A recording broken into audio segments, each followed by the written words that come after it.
For thousands of years, Aloe Vera has been considered a magical medicinal plant. Even the Aztecs used it as a miracle drug to treat many diseases. Traditional medicine appreciates its detoxification, purging, acid neutralization, and fat reduction. According to modern research, it has a positive effect on blood sugar levels and blood lipid concentration, including cholesterol levels. But aloe vera is not always aloe vera. Real aloe vera, the Aloe Barbadensis, is a desert lily and is cultivated in arid regions, primarily in Central and South America. The effects of aloe vera are strongly dependent upon how it is processed, and the differences already begin with how it is harvested. In order to avoid damaging the plant, the leaves should ideally be cut by hand. As the outer skin of the leaf contains poisonous aloin, a substance that protects the plant from animals and has a laxative effect on humans, the skin must be carefully separated from the inner leaf gel. This leaf gel is the most valuable part of the aloe vera plant. The gel has been proven to contain over 150 vital substances, such as vitamins, enzymes, polysaccharides, and trace elements.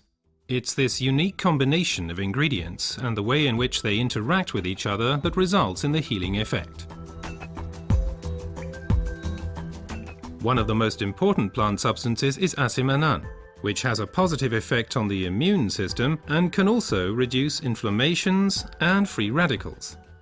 The result, the oxygen supply improves. Let's take a closer look at this fact. Blood is supplied with oxygen in the lungs and then transports it via the blood vessels into the cells. The large blood vessels branch out, becoming smaller and smaller, until they turn into tiny capillaries. Capillaries, by the way, are the smallest blood vessels. This is where the oxygen passes over from the blood vessels into the cells.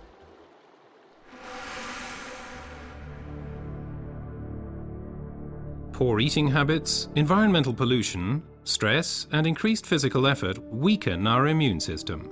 Free radicals have an easier time of things and can cause microinflammations throughout the body. These inflammations can damage blood vessels and result in a thickening of the fine capillary walls.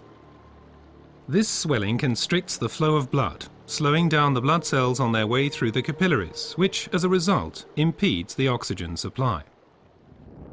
And it's here that the aloe vera acts. It reduces the swelling on the capillary walls. The blood cells can flow faster again, and the oxygen supply is improved. Furthermore, toxins and impurities are removed more quickly.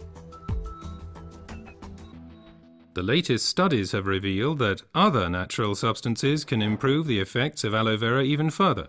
These substances primarily include silicon, but they also include evening primrose and alkaline minerals. But first, let's look at silicon a bit more closely. For our bodies, silicon is life essential and a structure-building element. We already know it as quartz sand, as it occurs in stones and cement. In the body, silicon is there to stabilize our human tissue. As a supportive element, it strengthens bones, hair, nails, connective tissues, and also the walls of our capillaries. As we grow older, the capillary walls have a tendency to lose their form and resilience. They can literally collapse, interrupting the blood flow. At the worst, this can lead to a stroke or a heart attack. Silicon strengthens and supports the capillary walls, thereby keeping the bloodstream open.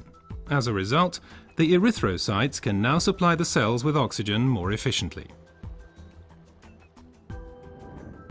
Silicon, in its original form as quartz sand, cannot be absorbed at all by the human body. Alternatives can, however, be found in nature. An ideal plant-based source is the stinging nettle. It is rich in natural silicon, which can be better absorbed by humans.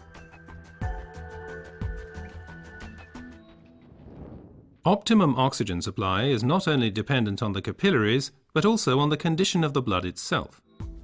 Only when blood is liquid enough can it pass through the narrow capillaries.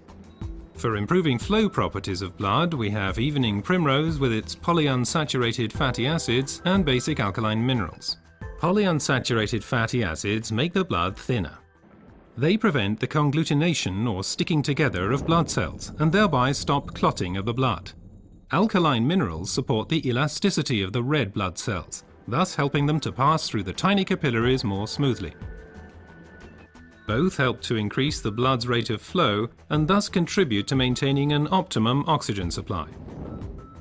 So let's review the main points again.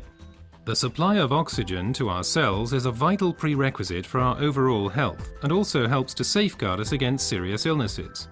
Aloe Vera, with its decongestant effect, improves the oxygen supply. Silicon strengthens the vessel walls and keeps the bloodstream open. Reinforcement comes from evening primrose and basic alkaline minerals. What traditional medicine has known for a long time has now also been confirmed by modern research.